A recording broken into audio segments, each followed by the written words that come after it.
लो जी सुहाग नार दे विच आ गया पानी तो बंदे जनाब वेखण वास्ते आए ने। ਇਹ ਬੰਦਾ ਜਨਾਬ ਵਿੱਚ ਬੜਾ ਖੜਾ ਉਹ ਆਂਦਾ ਜ਼ਿੰਦਗੀ ਵਿੱਚ ਪਹਿਲੀ ਵਾਰੀ ਵੇਖਿਆ ਨਿਗਾਲ ਆਂਦਾ ਨਾਰ ਦੇ ਵਿੱਚ ਪਾਣੀ। ਹਾਂਜੀ ਤੇ ਵਿੱਚ ਕਿਉਂ ਬੜਾ ਖੜਾ ਹੈ ਯਾਰ ਬਾਅਦ ਮੈਂ ਚਾਸਾਂ ਦੀ ਵਿੱਚ ਵੜਦੇ ਨੇ ਪਾਣੀ ਦੇ ਵਿੱਚ ਪੈਰ ਮਾਰਨ ਦੀ ਪਾਣੀ ਵੇਖਣ ਦੀ ਵਾਹ ਜੀ ਬੜਾ ਮਜ਼ਾ ਆਂਦਾ ਯਾਰ ਜ਼ਿੰਦਗੀ ਵਿੱਚ ਹਕੀਕਤ ਗੱਲ ਪਹਿਲੀ ਵਾਰ ਵੇਖਿਆ ਪਾਣੀ ਆ। ਲੋ ਜੀ ਮੁਹੰਮਦ ਸ਼ਬਾਨ ਅੰਜਮ ਵੀ ਜਨਾਬ ਬੜਾ ਖੁਸ਼ ਹੈ ਚਿਹਰੇ ਤੇ ਮੁਸਕਰਾਹਟ है।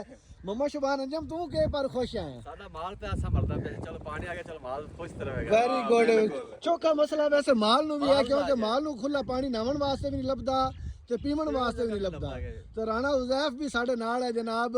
ਇਹ ਵੀ ਜਨਾਬ ਵੱਲੇ ਦਾ ਹੀ ਇੰਤਜ਼ਾਰ ਕਰਦਾ ਪਿਆ ਹੈ। ਪਾਣੀ ਕਿਹੜੀ ਜਗ੍ਹਾ ਤੇ ਪਹੁੰਚਿਆ ਹੈ ਜੀ? ਪਾਣੀ ਜੀ ਖੱਗਾ ਮੇਰ ਸ਼ਾਹ ਪਹੁੰਚਿਆ ਨੂਰਪੁਰ ਖੱਗਾ ਮੇਰ ਸ਼ਾਹ। ਨੂਰਪੁਰ ਖੱਗਾ ਮੇਰ ਸ਼ਾਹ। ਕੱਲ ਅਸੀਂ ਜਨਾਬ ਵੀਡੀਓ ਇੱਕ ਬਣਾਈ ਹੈ ਤੇ ਕਾਫੀ ਦੋਸਤ ਸਾਡੇ ਨਾਲ ਰਾਬਤਾ ਕਰਦੇ ਆ ਭਾਈ ਜਾਨ ਦੁਬਾਰਾ ਸਾਨੂੰ ਅਪਡੇਟ ਦਿਓ ਵੀ ਪਾਣੀ ਕਿਹੜੀ ਜਗ੍ਹਾ ਤੇ ਪਹੁੰਚਿਆ ਹੈ।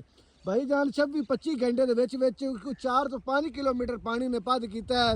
ਕਲਾਸਨ ਅਮੀਦ ਵਾਲੀ ਪੁਲ ਤੇ ਕੱਲ ਹੈਗਾ ਸੀ ਹੁਣ ਪਹੁੰਚਿਆ ਹੈ ਜਨਾਬ ਨੂਰਪੁਰ ਖੱਗਾ ਮੇਰ ਸ਼ਾਹ। ਤੇ ਪਾਣੀ ਥੋੜਾ ਜਿਹਾ ਸਲੋ ਹੈ ਜ਼ਿਆਦਾ ਤੇਜ਼ ਪਾਣੀ ਨਹੀਂ ਹੈ। ਅਗਰ ਜ਼ਿਆਦਾ ਤੇਜ਼ ਪਾਣੀ ਹੁੰਦਾ ਤਾਂ ਹੋ ਸਕਦਾ ਹਵੇਲੀ ਤੱਕ ਪਹੁੰਚ ਜਾਵੇ। ਹੁਣ ਉਮੀਦ ਹੈ ਵੀ ਰਾਤ ਤੱਕ ਜਾਂ ਸਵੇਰ ਤੱਕ ਹਵੇਲੀ ਲੱਖਾ ਵੀ ਇਨਸ਼ਾਅੱਲਾ ਪਹੁੰਚ ਜਾਵੇਗਾ।